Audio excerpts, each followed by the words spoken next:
كانت سودان درتا كوري بكتاب كنا كنتان كبجمو أبو آدم عبد الله قرب التجيان وفرق آدم دلتين قا بكتابه تهدو إني سودان من كبو أنا أسمع البي وانجو الفنا إنسان درجة جيسا كوري بوتا كنا كنتين دسوان كبجمو وانت جرب سنافي دكتور كوت جنة لله كلا ما يساتي في مولا مكبا مجانغرا والتجي أكنو دفو حملنا كنا سبايا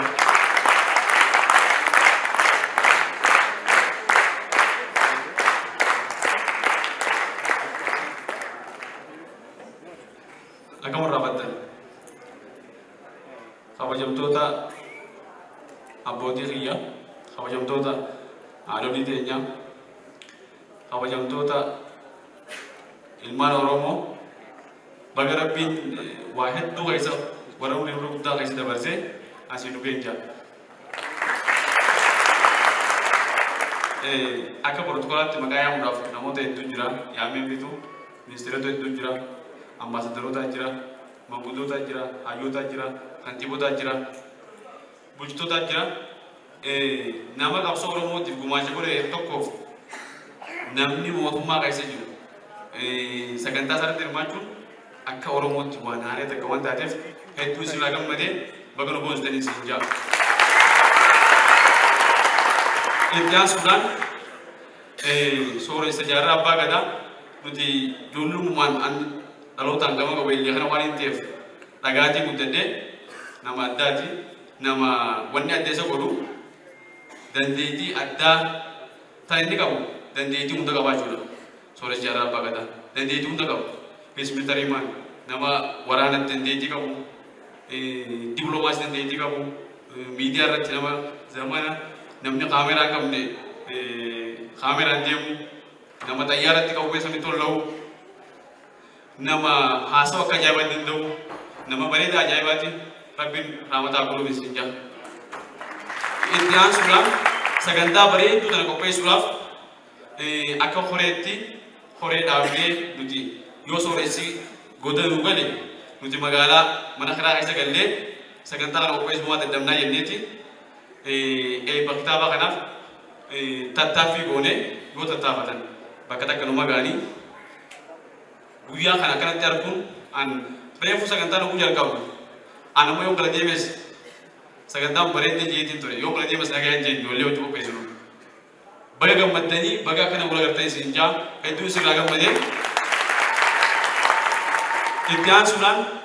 miseensonni horee tanaa obboleeyyan kiyya maqaa isaanii roonda'uu baaddees isin hundi beektanii obboleeyyan kiyya kun amala lan qabu jira aamsoo dikteetar amala abbaa irreetii qaba osoo waan isaan jan takka hin dhageenye osoo loluunii danda'anii waan kana hunda oobsanii naa beekanii sagantaa kana akka milkeessan godhuu isaaniitiif wallaahi dhugumatti hedduu isaaniin boona bakka namoota isaanii hin jaanne. Dhumarratti obboleessa keenya yaadatan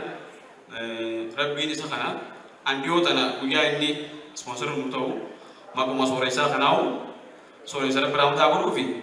yoo yaadataa kan hin wayiin jeen maquma kanaawu. Sooressa yaadataa yoo ta'e maal dura gata sooressa yaadataa yoo jenneen obboleessa keenya hedduu galatoomfannaa wallahi hedduu nu dhaga'ama hanga barbaadan naan jee hanga barbaadan kun kannu achi ol wanni nama qabachiisu jiru. Yaada meeqaan tam qabnu qalamaa fi waraqaadhaan waliin rigaa oolu ka hojiirra waliin jiru dandeettii gartee faayinaansii jecha yaada keenya san akka nu keessatti masheen remee san dura jiise obboleessa keenya kun rabbiin lafa guddaa hamni kana malees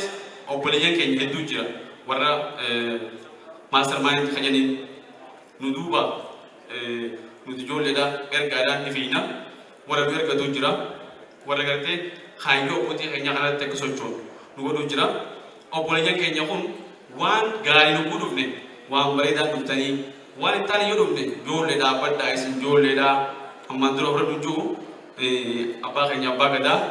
ammaan dura tiree dhobbara dhageetiin yaada kanaa haasee fi mucha madura wati turte nanje rabbi min wani reso ikian suran oboleti tenya pare aligi wan kanati het tuta ko ya tuta ko jan yaada kana gunfitu akka yaada na kaysti mashen yaada kana rabafte namoota biraatiin nu geesse yaada kana boqottee bakka kanaan nu ga'uudhaaf hedduu galatoomin jaanii adde Saaraan miseensa koreeti abbaan keenya maamma Kophee miseensa koreeti